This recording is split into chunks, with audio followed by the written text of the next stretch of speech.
Kalau lahir di Gen Z itu sejak lahir itu sudah pakai handphone, Iya, smartphone. iya betul Pak. Jadi anak-anak yang itu tuh sudah artinya sudah sangat native sekali, maka orang nyebutnya digital native.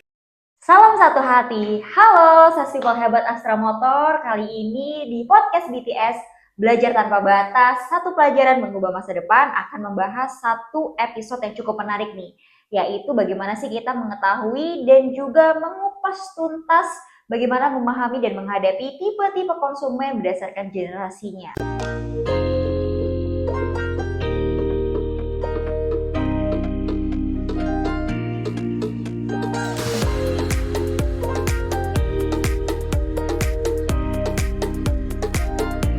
Di sebelah saya sudah hadir pakar komunikasi dan juga customer behavior Bapak Abdul Latif. Selamat pagi Pak, selamat datang. Selamat pagi, salam satu hati Mbak Salam Dila. satu hati. Baik, gak bosan-bosan ya Pak hadir di podcast kita. Tetap semangat menebarkan satu pelajaran mengubah masa depan kita di BTS. Oke. BTS, Belajar Tanpa Batas. Oke. Nah Pak, kalau yang kita tahu generasi kita itu kan ada 3 saat ini ya Pak. Walaupun sekarang sudah muncul generasi yang baru. Mungkin Bapak nanti bisa sedikit jelaskan. Generasi kita yang kita kenal familiar ada generasi X, generasi Y, milenial, dan juga generasi Z gitu ya, atau Z. Nah, pertama-tama nih Pak, kita langsung aja bahas ya, karena saya udah nggak sabar, penasaran juga. Kita ini, Bapak, kita kan udah kenal ya Pak, kalau tipe-tipe konsumen tadi berdasarkan generasi ada 3. Mungkin Bapak bisa jelaskan dulu Pak, karakteristik utama dari setiap generasi ini dalam membeli produk dulu. Kira-kira seperti apa Pak? Oke, ini menarik sekali Mbak Dila tentang generasi ini. Karena ini bagian penting dalam proses kita untuk memahami setiap generasi yang ada dalam proses kita berinteraksi. Kita kan berinteraksi dengan manusia yang banyak sekali. Makanya kita harus paham. Ini materi ini juga sangat berguna nanti bukan hanya terkait dengan penjualan, tapi juga interaksi dengan orang. Tapi fokusnya adalah khusus kita membahas ini untuk proses berbicara dengan konteks kita menjual sepeda motor. Bagaimana kita menaklukkan konsumen dari berbagai macam generasi yang berbeda. Nah, Mbak Dila sebenarnya bukan cuma 3, Pak.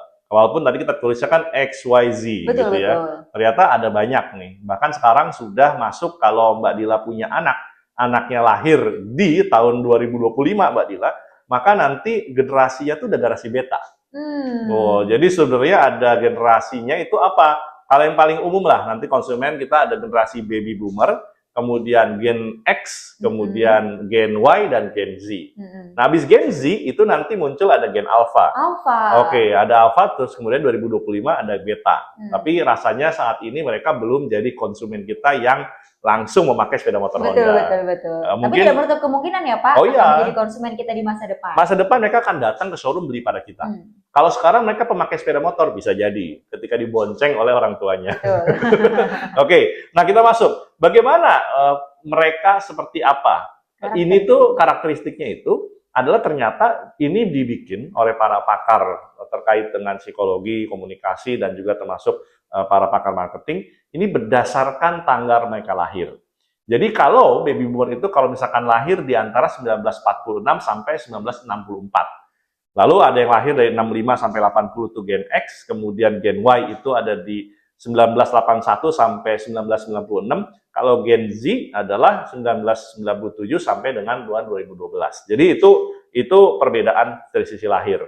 Kenapa ini diberikan berdasarkan lahir? Karena mereka melihat setiap kali proses kelahiran itu, usia tersebut adalah ternyata ada perbedaan signifikan dari perilaku dan gaya hidup serta cara mereka berkomunikasi dan berinteraksi. Nah, tapi kan Mbak Dil mungkin bingung kan, ini kalau lahir tanggal sekian itu kira-kira atau tahun sekian usianya berapa? Maka simpelnya gini, saya berikan satu panduan, karena ini tapping di 2025, maka diambil saja, dibagi saja 2025 dikurangi dengan tahun mereka lahir. Maka misalnya kalau dilihat, kalau usianya di tahun 2025 ini sekitar 79 sampai 58 tahun, itu gen baby boomer. Jadi kalau orang tua saya nih Pak. Yes. Jadi kalau orang tua Mbak Dila kalau boleh tahu usia berapa? Usia 69 Pak. 69. Oh, berarti masuknya ya baby boomer, gitu ya. Kalau misalkan nanti ada yang kira-kira nih konsumen saya lahirnya di usia 57 sampai 45 tahun, kisarannya itu Gen X.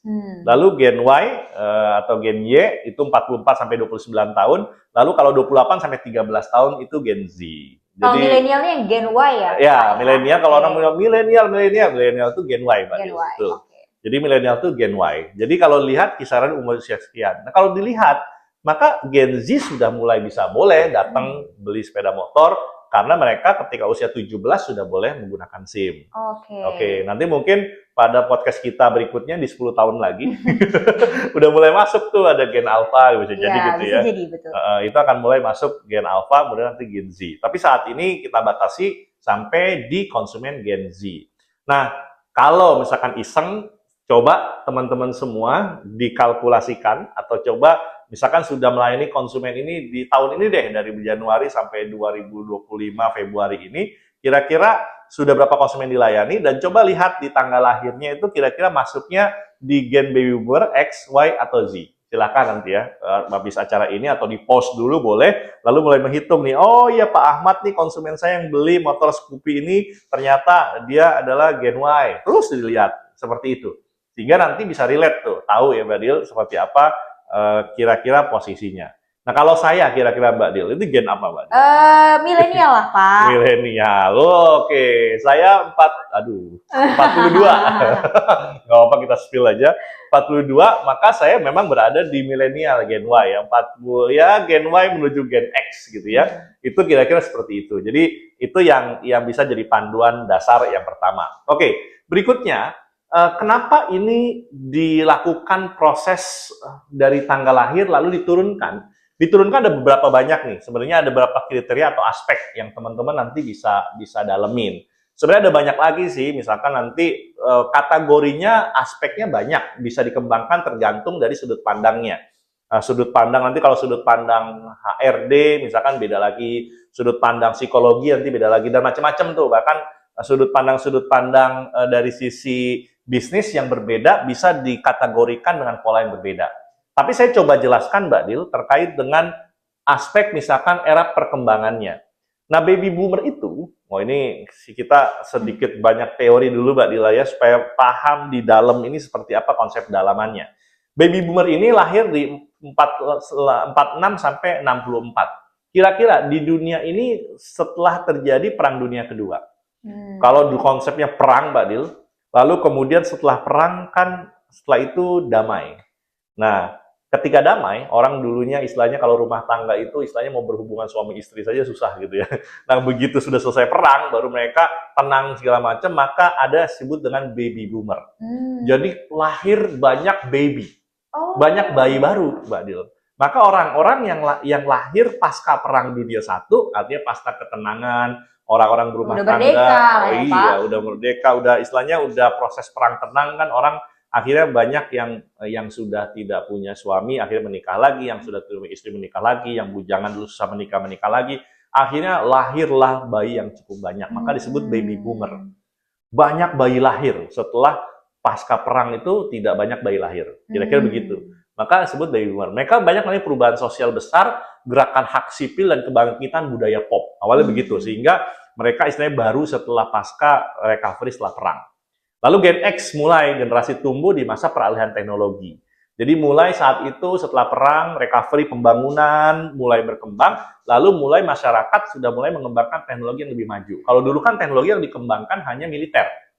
Jadi kalau dulu orang fokus mengembangkan teknologi militer. Pasca perang bangun kembali yang sudah hancur, kemudian Gen X orang mulai bangunan sudah mulai dibangun kembali, normal mereka mulai berpikir pada teknologi. Tapi saat itu yang hadir adanya komputer dan internet.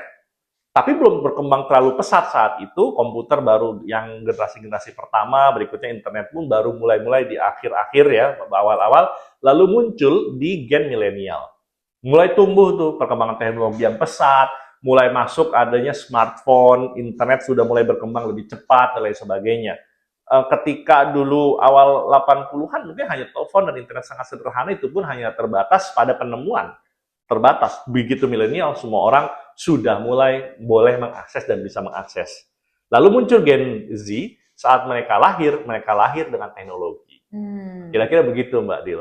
Kalau Mbak Dil berada di posisi... Kebetulan kita sama Pak, milenial. Tapi saya versi akhir menuju Gen Z ya Pak. Ya. Tapi kalau Bapak tadi udah ke arah yang satunya lagi. Ya, jadi saya mulai Gen Y, milenial, tapi ke atas. Kalau Mbak Dila sudah mulai ke Z ya, betul. Sudah mulai mepet ke bawah. Dan kalau lahir di Gen Z itu sejak lahir itu sudah pakai handphone, smartphone. Iya, betul Pak. Jadi anak-anak yang itu tuh artinya sudah sangat native sekali, maka orang nyebutnya digital native. Jadi benar-benar. Nah, bagaimana karakteristik utamanya? Kalau yang baby boomer, mereka sekarang ya, kita bicara sekarang nih. Kalau ketika dulu mereka lahir, remaja sih mereka berbeda. Kalau sekarang di 2025, posisi mereka tuh stabil. Kemudian mereka tuh karena mereka lahir di dunia yang penuh perjuangan, mereka tuh punya loyalitas yang tinggi, etos kerjanya juga luar biasa, kerja keras, lalu mereka pun cenderung, ya karena mereka berjuang sangat keras, maka ya mereka punya pendirian yang cukup kuat sebenarnya gitu ya. Kemudian apalagi kalau NX sudah mulai mandiri, skeptis-skeptis itu banyak bertanya, banyak coba mengeksplorasi, fokus pada keseimbangan dan hidup kerja yang lebih stabil. Kalau sudah Gen Y, maka mereka gaya hidupnya pola gaya hidup sehat, kemudian mereka sudah mulai berkumpul dan punya banyak komunitas-komunitas, mulai mereka bergaul dengan lebih banyak, fokus banyak di sana. Kalau Gen Z, mereka kritis, kemudian orientasi sosial terbuka terhadap keberagaman dan sebagainya. Teknologi, ya baby boomer jelas lambat karena mereka lahir di dunia yang teknologinya masih sangat terbatas pasca perang. X sudah mulai adaptasi karena mulai ditemukan teknologi-teknologi baru. Begitu sudah mulai milenial, sudah sangat akrab. Begitu Gen Z, wah mereka tergantung banget dengan teknologi.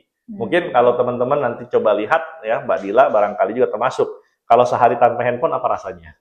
Hampa Pak, bahkan lebih takut ketinggalan HP daripada handphone ya. Ketinggalan HP daripada ketinggalan dompet ya Pak. Yes, itu pada akhirnya gitu. Atau misalkan zaman dulu nih, ketika muncul mulai ada ojek online atau pemesanan atau jual beli online gitu ya Mbak Dil. Itu mungkin bagi yang pertama kali yang mencoba itu di banyak di Gen Y itu. Mbak Dil barangkali sekarang sudah apa-apa beli via aplikasi online kan. Apalagi Gen Z sudah mulai online sekali. X sudah mulai ikut-ikutan beberapa karena tertular dari adiknya, tertular dari anak-anaknya, atau karena dipaksa oleh keadaan kalau nggak menggunakan ya saya akan tertinggal. Tapi mereka biasanya kalaupun menggunakan ya karena proses yang cukup erat mereka untuk ya merasa terpaksa secara tanda kutip ya kira-kira begitu. Kalau baby boomer ya mau nggak mau anaknya yang biasanya lebih aktif untuk mendorong. Ini cerita serunya nih Pak, papa saya kan baby boomer ya Pak. Dia tuh akhir-akhir ini sedang belajar bagaimana bayar dengan kris. Jadi itu salah satu contoh supaya tidak mau ketertinggalan dengan teknologi ya Pak ya. Oh iya. Bayangkan bayar pakai kris aja baby boomer harus belajar. Iya, betul. Kalau Gen Z udah langsung tanpa belajar dia langsung bisa gitu. Ada kris, bayar bisa pakai kris mungkin langsung gitu ya Pak. Betul. Atau kalau zaman dulu misalkan orang tuanya Mbak Dil dan orang tua saya, kalau begitu dapat barang yang baru elektronik, apa yang dilakukan? Dibongkar, lalu kemudian lihat panduan manualnya. Baca manual yang dari kertas itu ya. Kalau anak sekarang ambil, nyalain, otak-atik sendiri. Lihat YouTube tutorialnya. Lihat YouTube tutorialnya kalau dia pusing kan. Kira-kira begitu. Itu perbedaan-perbedaan dasar. Lalu kalau komunikasi bagaimana? Tatap muka dan komunikasi langsung. Karena kalau dari zaman dulu kan baby boomer telepon saja hanya suara. Kemudian X sudah mulai lebih fleksibel, tapi dia karena sudah mulai terpapar dengan teknologi tatap muka, maka mereka ya kombinasi pakai tatap muka dan email. Kalau media sosial Gen Y, media sosial, komunikasi digital. Nah kalau Gen Z ya sudah, mereka pasti akan lebih condong kepada kira-kira ya aktivitas sosial, media sosial akan menjadi hal utama buat mereka. Kira-kira itu gambarannya. Nah, bagaimana konsumen kita? Ini sebenarnya saya punya data nih Mbak Dil. Ini data persentase saja. Nanti teman-teman boleh digabungkan ya, boleh dicek di yang teman-teman jual. Misalkan saya selama 5 tahun sudah jual sekian ratus sepeda motor, dicek tuh seperti apa komposisinya.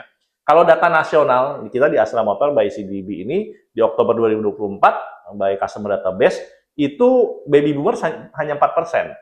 Gen X 29%, Gen Y 40%, Gen Z 27%. Kalau dilihat komposisinya masih komposisi saya dan Mbak Dila Gen Y. Saya Gen Y ke X, Mbak Dila Gen Y ke Z itu menguasai 40%. Kira-kira begitu ya teman-teman ya, mayoritas. Nanti mungkin akan berubah tuh, akan bergeser. Makin lama baby boomers makin sedikit. Kenapa makin sedikit baby boomers, Mbak? Mungkin memang sudah semakin tua ya Pak, jadi mungkin mobilitas dia penggunaan sepeda motor sudah tidak ada, sudah berkurang, sudah jarang juga ya Pak ya. Iya, atau banyak yang juga mungkin sudah mulai ya tidak menggunakan sepeda motor. Betul. Yang ada paling dia diangkut atau naik mobil oleh Dengan anaknya, keluarganya atau betul. anaknya gitu ya, ataupun beli buat anaknya. Mungkin seperti itu karena terkait dengan usia tadi. Oke, ini kira-kira nanti datanya tiap orang pasti mungkin berbeda-beda, tapi gambaran umumnya adalah ada mulai keseimbangan antara XYZ. Maka tadi kenapa yuk kita sama-sama akan banyak membahas tentang gen XYZ gitu ya Mbak Dila, Ya. walaupun ada alpha dan beta serta baby boomers. Nah, kira-kira itu gambaran karakteristiknya. Kalau tadi Mbak Dila bilang, oh bagaimana lebih dalam lagi? Nah, lebih dalam lagi kalau saya tadi ambil kan ada 4 kuadran tadi, ada 4 aspek. Kalau lebih dalam lagi, sebenarnya kalau Gen X cenderung loyal terhadap merek yang mereka percaya. Karena mereka lahir diasuh oleh baby boomers yang loyalitas itu penting. Termasuk maka mereka cenderung lebih loyal. Maka kalau Honda, bapak saya Honda gitu ya, Iya. gitu-gitu ya, kakek saya Honda gitu. Mereka terbangun dari itu. Pun sebenarnya mereka lahir di dunia ketika teknologi itu TV di Indonesia hanya sedikit, Pak. TVRI, RCTI, dan beberapa. Kalau sekarang orang TV udah mulai berkurang gitu ya. Iya. Jadi karena keterbatasan informasi yang mereka ada, jumlah produk yang terbatas, mereka cenderung akan loyal. Kemudian kualitas dan value for money. Value for money ini apa? Pokoknya uang yang saya keluarkan harus seimbang dengan apa yang saya dapatkan. Mana yang paling menguntungkan buat saya. Itu ke situ. Kemudian kalau untuk X lebih suka komunikasi langsung, telepon atau telepon bandingkan dengan media sosial. Jadi kalau mungkin jualan nanti dengan di media sosial, ini mungkin ada saja sih sebenarnya yang NX juga via media sosial, tapi mungkin jumlahnya akan sedikit. Lalu cenderung melakukan riset sendiri sebelum membeli. Itu kira-kira X. Kalau milenial sangat pola review online dan testimoni pelanggan karena mereka sudah mulai lahir di teknologi ya Mbak Dila dia. Betul. Jadi kalau sudah mulai Anda bilang oh review online, testimoni itu mulai berlaku dengan Gen Y. Nanti Gen Z pasti akan lebih banyak lagi. Pengalaman dibandingkan sekedar produk, jadi mereka butuh experience. Lalu termasuk lebih suka interaksi via digital, terutama media sosial dan WhatsApp. Saya, sudah mulai semua. Saya beli apapun via media online, hampir semua. WA setiap hari nggak bisa lepas. Kemudian dan digital juga sudah sangat mulai masuk, walaupun semi-semi digital native, tapi ya sudah tergantung. Tertarik dengan program cicilan dan banding promo, ini masih juga lah. Hal ini rasanya hampir semua tertarik, generasi tertarik. Tapi memang Gen Y itu kalau dia dari usia Mbak Dil, itu adalah gen mulai papa muda sama mama muda. Ya, papa mature, mulai papa matang sampai papa mood. Mulai mama matang sampai mama matang, mama muda, kira-kira begitu Mbak Dil. Maka karena mereka sudah berkeluarga, maka pertimbangan-pertimbangan ekonomis itu sangat dipertimbangkan. Misalnya mereka harus bagi-bagi uang dengan pendidikan, maka program cicilan, banding promo itu jadi pertimbangan. Jadi dasarnya sih sebenarnya itu. Kira-kira begitu. Kalau Gen Z, digital native, internet, sejak lahir mereka dilahirkan dengan internet. Ya, kayak anak saya 2 tahun itu udah mulai digital banget, apalagi karena dia gen alpha kan. Nah, itu kasih itu. Suka beli produk sesuai dengan gaya hidup dan tren. Karena mereka rata-rata, kalaupun mereka sudah berkeluarga, baru keluarga muda. Banyaknya kan masih belum berkeluarga. Jadi tren, gaya hidup, masih coba untuk, ya ada beberapa yang suka cari perhatian untuk cari pasangan. Kayak gitu-gitu tuh berpengaruh, Mbak, sebenarnya. Lebih percaya pada influencer atau konten kreator dibandingkan dengan iklan konvensional, termasuk review, rating, segala macam. Dan juga biasanya mereka memperhatikan review konten kreator. Maka tidak salah sekarang kalau ada kecenderungan, misalkan kemarin ada satu fenomena, para content creator food vlogger dilarang untuk mereview karena berpengaruh terhadap penjualan para restoran-restoran. Betul. Itu karena Gen Z kan suka jajan, suka makan, dan mereka sangat percaya pada itu, sehingga mereka sangat percaya, ini sesuai dengan review dari food vlogger ini, karena mereka sangat berpengaruh terhadap itu. Sangat percaya pada influencer dari content creator. Termasuk kalau kemudian cepat dan tidak mau bertele-tele. Pokoknya kalau sudah setuju, ya sudah, oke, deal. Kadang itu juga bagi mereka enak karena mereka dunia praktis. Kira-kira itu Mbak Dila yang cukup panjang penjelasannya, tapi ini adalah basic. Karena kalau kita paham ini maka enak kita berbicara berikutnya, Mbak. Kadang-kadang pun sekarang kita kalau tanya-tanya teknologi, problem gitu ya, ada handphone kita problem, laptop kita problem, generasi X, generasi Z inilah ya Pak yang bisa menjawab ya keresahan-keresahan kita. Oke, terima kasih Pak Latif. Tadi sudah menjelaskan sampai ke sejarah-sejarahnya, bagaimana bisa disebut dengan baby boomer, generasi X, generasi Y, generasi Z, dan lain sebagainya. cukup mendalam. Terima kasih Pak. Semoga teman-teman sudah semakin paham ya di sini. Nah, ini kita masuk ke bagian yang paling penting Pak. Bagaimana sih strategi terbaik kita untuk bisa menjual sepeda motor Honda ke setiap generasi ini? Kita fokus ke 3 generasi tadi ya Pak. Oke, kita fokus ke 3 generasi ya. Bagaimana strategi menjual ya pada masing-masing generasi. Dan ini menarik, kenapa? Kalau kata Sun Tzu, kenalilah musuhmu, kenalilah dirimu, kamu akan lebih bisa menangkan pertarungan. Tapi konsumen kan bukan musuh kita. Nah, tapi mereka adalah target sasaran kita untuk kita bisa taklukkan. Jadi kita anggap, maka kita kenal dengan mereka, kita kenal diri kita atau produk yang kita miliki, yuk kita temukan strateginya. Kalau profil kan tadi sudah saya jelaskan ya dengan detail, cara melayani, nanti mungkin ada beberapa hal terkait dengan cara melayani. Ini saya coba langsung ke tips menjual. Nanti kalau untuk proses pelayanan khusus kita akan bikin materi khusus Mbak Dil ya. Pertama adalah untuk Gen X adalah tekankan pada kualitas. Ada beberapa hal yang sifatnya efisiensi bahan bakar, durabilitas motor. Ini salah satu yang paling sering menjadi pertimbangan utama buat mereka. Walaupun setiap generasi pasti sangat cocok untuk itu, tapi pertimbangan Gen X itu adalah terkait dengan mereka sesuatu yang stabilitas penting buat mereka. Kemudian gunakan pendekatan profesional edukatif dalam penjelasan fitur produk. Bagi mereka karena mereka senang baca yang namanya brosur, pendekatan-pendekatan yang sifatnya formil, ketika menerima sesuatu mereka cenderung untuk melihat segala sesuatu dengan lebih detail dan sebagainya, maka penjelasan pada mereka akan lebih rigid dan akan lebih mampu kita jelaskan dengan lebih kemampuan kita lebih mumpuni, kira-kira begitu. Termasuk ketika bertemu dengan mereka, maka komunikasi yang nyaman atau bertemu dengan langsung, bertemu telepon, buktikan langsung pada mereka, interaksi yang nyaman, interaksi yang istilahnya tuh Anda sebagai sales people itu harus menghormati mereka. Sebagai orang tua mereka senang pada orang yang ramah, tidak songong, kira-kira begitu ya, tidak terlalu neko-neko. Bagi mereka itu penting kita membangun hubungan dengan cara itu kepada mereka. Kira-kira itu yang untuk Gen X Mbak Dil, yang lahir 65 sampai 80. Lalu Gen Y gimana? Mereka butuh namanya social proof. Social proof itu apa? Media sosial, review, konten digital yang membangun trust. Maka kalau kita punya, misalnya butuh penjelasan pada mereka, sesekali kita bisa tunjukkan video yang kita miliki, misalkan via tablet kita kalau kita bertemu langsung, atau misalkan ajak mereka untuk bisa merasakan ketanggihan teknologi yang ada yang kita miliki juga penting buat mereka. Termasuk juga bagi mereka Gen Y, saya misalnya juga seringkali mendapatkan produk itu, informasi via media sosial. Jadi Anda sebagai sales people harus menggunakan media sosial sebagai alat kita jualan. Termasuk juga ajak mereka untuk lebih dorong kepada aplikasi yang kita miliki. Tools digital kita semua sudah digital Mbak Dil. Betul. Maka dorong mereka untuk menggunakan Motor2X, akses ke platform-platform yang kita miliki secara online. Jadi itu yang penting buat kita. Bahkan sesekali ketika menjual pada mereka, ajak mereka untuk misalnya minta sosial media mereka biasa sudah punya juga.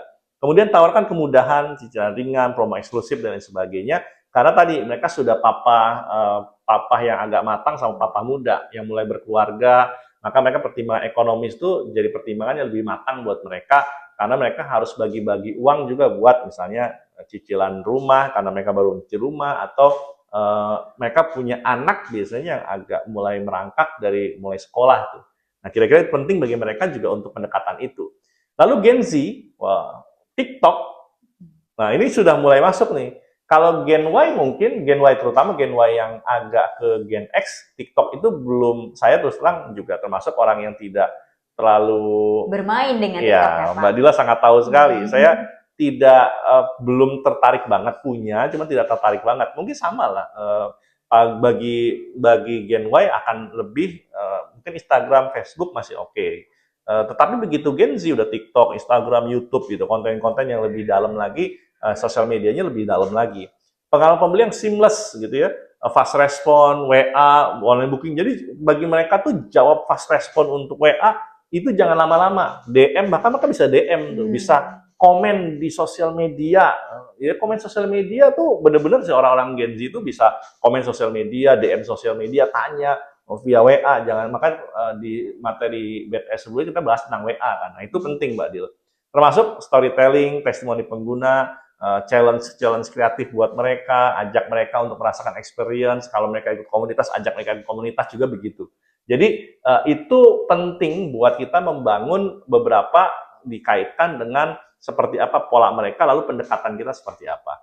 Tapi apakah memang misalnya harus seperti ini? Tidak mesti Mbak Dil, karena setiap bisa jadi ada Gen Y tapi ke yang perbatasan dengan Gen Z bisa jadi mereka juga masuk dalam digital native. Jadi teman-teman dalam melihat ini polanya tidak mesti harus selalu seperti kacamata hitam dan putih, tapi lihat kira-kira konsumen saya, kira-kira dia bermain media sosial atau tidak, pendekatannya harus seperti apa, mau atraktif seperti apa, nanti juga tergantung pada ketika interaksi kita bisa melihat seperti apa gaya mereka saat berkomunikasi. Kira-kira contoh sederhananya begitu, Mbak. Menarik banget ya teman-teman ya. Jadi sudah cukup banyak dibagikan juga tips and trik menghadapi tiap-tiap generasi konsumen kita. Sekarang mulai coba dicek. Jangan-jangan yang lagi mau proses deal tipe konsumennya seperti apa, itu bisa membantu juga untuk bisa cepat deal gitu ya Pak. Mungkin ada lagi Pak Latif terakhir yang ingin disampaikan? Ya, saya ingin berikan tips dan trik ya yang praktis dan efektif dalam menghadapi generasi yang berbeda-beda. Nah, saya khawatir begini Mbak Dil, kan kadang orang memahaminya XYZ itu pakai hitam dan putih. Jadi benar-benar udah kalau X saya harus begini. Kalau berarti kalau Y kan tadi dia suka pada teknologi. Jadi ya sudah saya paksa teknologi, tidak juga begitu. X katanya tidak suka teknologi, maka saya tidak pakai teknologi. Enggak juga begitu. Betul. Jadi tidak hitam dan putih. Karena ada beberapa Gen X memang, tapi dia coba beradaptasi. Karena manusia itu kan adaptif. Jadi bisa jadi Gen X juga bisa pakai Instagram. Iya, sangat betul. mungkin. Atau pakai TikTok. Nonton YouTube. Nonton YouTube. Sekarang mama saya itu dulu bener-bener tidak, dia pengennya TV. Pokoknya nggak internet. Sekarang kerjanya nonton YouTube mulu. Betul. Walaupun kontennya konten ceramah gitu ya, konten memasak gitu ya. Mama saya udah Gen X baby boomer ya. Baby boomer. Bahkan udah ada yang nonton drama ya Pak. Iya, drama. Itu jadi sudah artinya kalau Anda bilang, oh ini nggak sesuai. Sebenarnya ada proses adaptasi yang mungkin muncul. Kalaupun proses adaptasi itu seringkali adaptasinya memang butuh waktu. Contoh misalkan saya masuk Gen Y, tapi agak ke X kan ke atas. Itu ketika mau pindah dari Android ke, mohon maaf, ke iPhone, itu butuh adaptasi, perjuangan untuk memantapkan, yakin saya mau pindah gitu, sehingga saya pakai Android plus masih pakai iPhone gitu. Jadi ada dua itu gitu. Tapi kalau lebih nyaman ya masih nyaman pakai Android karena sekian tahun gitu ya. iPhone mulai penyesuaian, kalau butuh fitur apa-apa tanya ke Dila. Tapi artinya apa? Proses adaptasi tetap ada. Jadi tidak mesti saklek nih, apalagi nanti saya Anda ketika panduannya begini saya harus begini. Nah, sehingga bagi kami adalah bagi saya, yuk kita gunakan yang namanya teknik mirror and match. Nah, ingat jurus melayani, jurus menaklukkan orang dengan rumus Ari Lasso apa Mbak Dil? Sentuhlah dia tepat di hatinya, kan ku jadikan milikmu selamanya. Kan jadi milikmu selamanya. Coba nyanyikan Mbak Dil. Ini jangan di sesi ini ya Pak. Ya, oke. Jadi sentuhlah dia tepat di hatinya, kan jadi milikmu selamanya. Pada dasarnya komunikasi itu adalah proses menyatukan hati antara Anda sebagai penjual dengan konsumen sebagai pembeli. Jadi harus ada mirror and match. Mirror and match itu apa? Kalau bertemu dengan seseorang, kita harus mirroring. Oh, misalnya dia seorangnya yang atraktif, mau nggak mau ada atraktif. Orangnya kalem, maka Anda harus kalem juga seperti dia. Karena orang cenderung akan suka pada orang yang punya similarity. Setipe ya Pak. Setipe, betul. Maka, waduh ini orang tua. Jangan-jangan orang tua itu kata Pak Latif gitu ya, di dalam materi XYZ itu adalah orang yang, tahu segala macam. Ternyata dia Gen X, tetapi ternyata dia gaul banget, gaul gitu kan. Anda harus juga menyesuaikan, jangan kaku gitu ya, kira-kira itu. Sesuaikan gaya bicaranya, komunikasinya dengan generasi yang dihadapi. Walaupun memang ada irisan-irisan. Jadi asumsinya adalah ketika Anda bertemu dengan dia, gayanya bagaimana? Bagaimana dia memakai, misalkan, dia sudahkah, misalkan kalau kita tawarkan dengan tools digital kita, apakah dia sudah menguasai dengan cepat atau bisa beradaptasi dengan cepat, Anda bisa menyesuaikan. Kalau dia agak-agak lambat, berarti jangan-jangan dia adalah orang yang tidak terlalu native. Anda harus sabar mengajari tentang teknologi. Cara booking service harus diajarin pelan-pelan ya Pak. Betul, itu penting tuh. Misalkan kalau anak muda, Anda tinggal kasih link, dia klik. Kalau orang tua nanti dikasih link, gimana bentuknya? Atau ini barcode Pak, scan aja. Scan di foto sama dia nggak bisa tuh, jangan-jangan. Gimana cara mengeluarkan link dari scan barcode misalkan. Jadi gaya itulah yang harus kita miliki, teman-teman semua. Kita sesuaikan kemampuan digital native-nya seperti apa. Jangan-jangan ada juga Gen Y, nggak punya Gen Y, tapi untuk scan barcode saja susah gitu. Atau jangan-jangan Curious nggak punya. Itu bisa saja seperti itu. Atau jangan-jangan Gen X tapi Curious punya, aplikasi canggih-canggih dia miliki, sangat mungkin. Lagi-lagi, mirror and match itu adalah membuat kita bisa tidak pakai kacamata kuda atau kacamata hitam putih. Kira-kira itu pertama, Mbak Dil. Lalu manfaatkan data dan digital tools. Jadi NMS kita, tools digital kita, histori pelanggan kita, Anda harus tahu. Anda bisa mengetahui ini kira-kira pelanggan yang pernah beli sama saya, Pak Yusuf, itu generasinya apa. Manfaatkan itu sebagai data awal, Mbak Dil. Oh ya, ternyata dia adalah Gen Y. Bagaimana pendekatan pada Gen Y? Anda bisa saja melakukan promosi via WA misalnya karena dia Gen Y, atau apalagi Gen Z gitu ya. Itu seperti itu. Tapi kalau misalkan dia Gen X, jangan-jangan dia tidak terlalu tertarik dengan WA misalnya, atau bisa jadi Anda perlu pendekatan langsung, Pak, bolehkah saya bertemu langsung dengan Bapak, telepon dan sebagainya. Pendekatan yang kekeluargaan ramah untuk Gen X sangat menarik. Maka data dan digital tools kita manfaatkan sebagai data kita untuk melihat bagaimana cara kita follow up, Mbak Dil. Jadi kira-kira begitu teman-teman semua. Nah, apalagi tetap generasi apapun, karena harus tersentuh hatinya. Dan kalau sudah tersentuh hatinya, kita akan masuk ke dalam kehidupan mereka dengan sangat akrab lagi. Maka bangun relasi bukan sekedar hanya jualan. Nah, bagaimana caranya tetap apa yang dia sukai, kita perlakukan sesuai disukai. Apa yang tidak disukai, maka jangan sampai melakukan mereka dengan yang mereka tidak sukai. Tetap bangun relasi jangka panjang, bukan hanya sekedar jualan. Kadang seringkali orang setelah jualan mereka tinggalkan. Waduh, itu udah selesai tuh. Mau RO, nggak bisa-bisa lagi tuh mau repeat order. Jadi, nanti ini untuk yang ini, Mbak Dil, nanti insya Allah kita akan coba bahas di podcast kita berikutnya. Jadi, bangun relasi tidak hanya sekedar transaksi. Nanti kita akan bedah lebih dalam lagi terkait dengan materi ini. Nah, berikutnya adalah yang terakhir, update tren dan teknologi. Bagaimana cara mengupdate tren dan teknologi? Yuk sama-sama teman-teman pelajari platform baru di sosial media dan teknologi, kebiasaan pelanggan, Anda lihat pelanggan Anda punya media sosial atau tidak. Kalau mereka punya media sosial, Anda join kepada mereka. Bahkan ketika nanti misalkan join, Anda stalking kira-kira seperti apa media sosialnya, Anda amati, orang yang sudah beli sama Anda amati terus, kemudian Anda nanti, misalkan anaknya baru saja wisuda, Anda ucapkan selamat di wisuda, selamat atas wisuda anaknya, mereka baru lahiran, Anda ucapkan selamat atas kelahiran putri kedua Bapak. Jadi, menggunakan sosial media dan update teknologi itu bukan hanya untuk sekedar kita ya gaya-gayaan, tapi bisa digunakan untuk menarik hati dan mengikat hati dengan konsumen. Nah, kira-kira itu Mbak Dil. Nanti mungkin berikutnya adalah kita akan coba bahas terkait dengan sukanya nih setiap generasi ini, misalnya Gen X itu, Gen Y, dan Gen Z itu kecenderungannya seperti apa sih penggunaan teknologinya. Nanti kita akan bahas di pertemuan berikutnya Mbak Dil.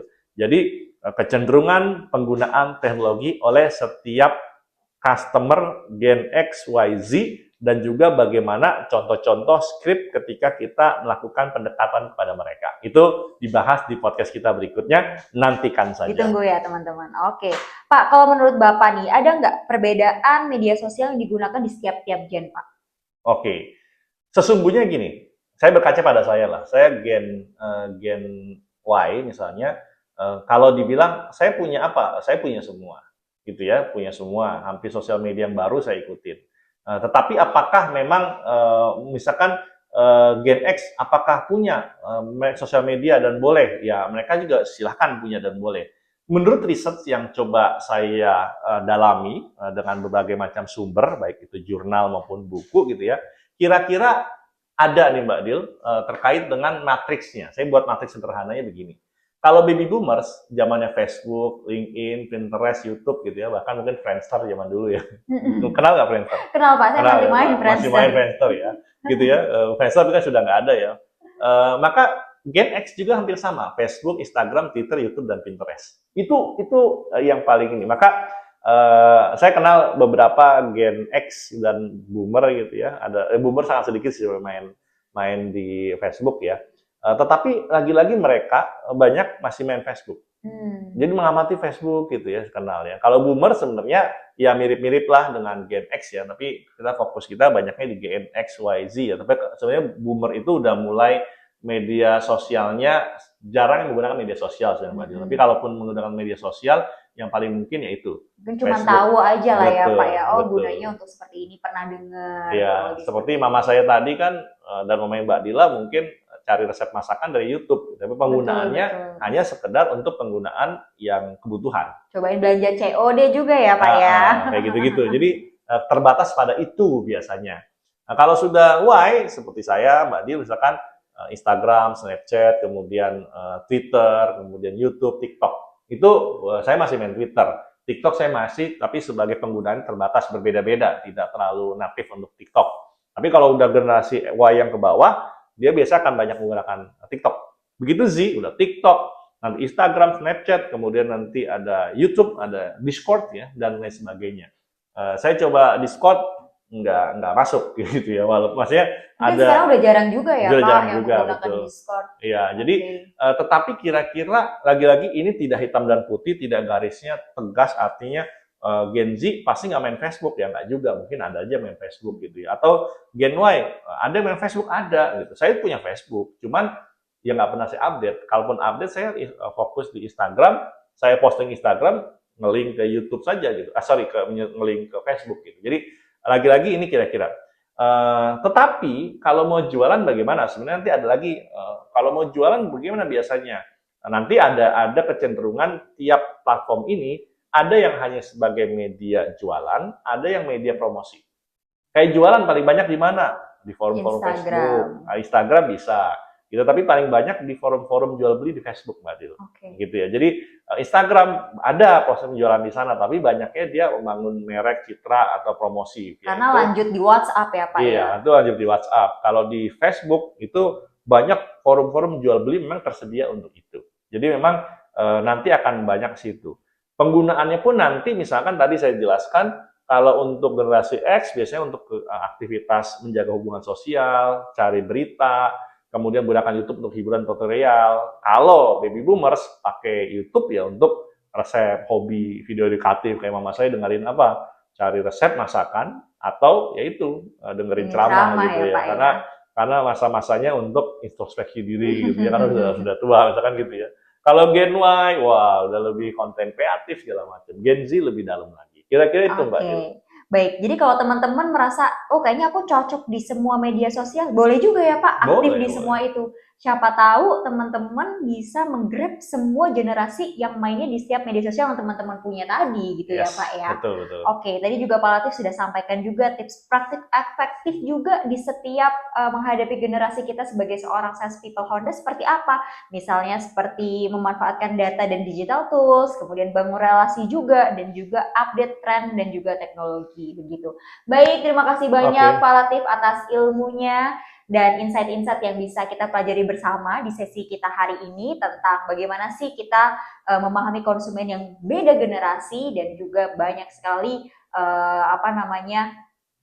teknik-teknik gitu yang setelah ini bisa langsung diterapkan di lapangan tentunya ya Pak ya. Oke, demikian sesi podcast kita BTS kali ini. Kita ketemu lagi di sesi selanjutnya dengan tema yang menarik, dengan tema yang lebih edukatif. Kalau teman-teman ada informasi atau harapan, tadi yang sudah saya bilang bisa taruh aja di kolom komen dan nanti kita akan segera hadirkan tema tersebut untuk Anda. Terima kasih, saya pamit undur diri. Sampai jumpa di podcast BTS selanjutnya. Belajar tanpa batas, satu pelajaran mengubah masa depan. Selamat ketemu lagi. Salam satu hati.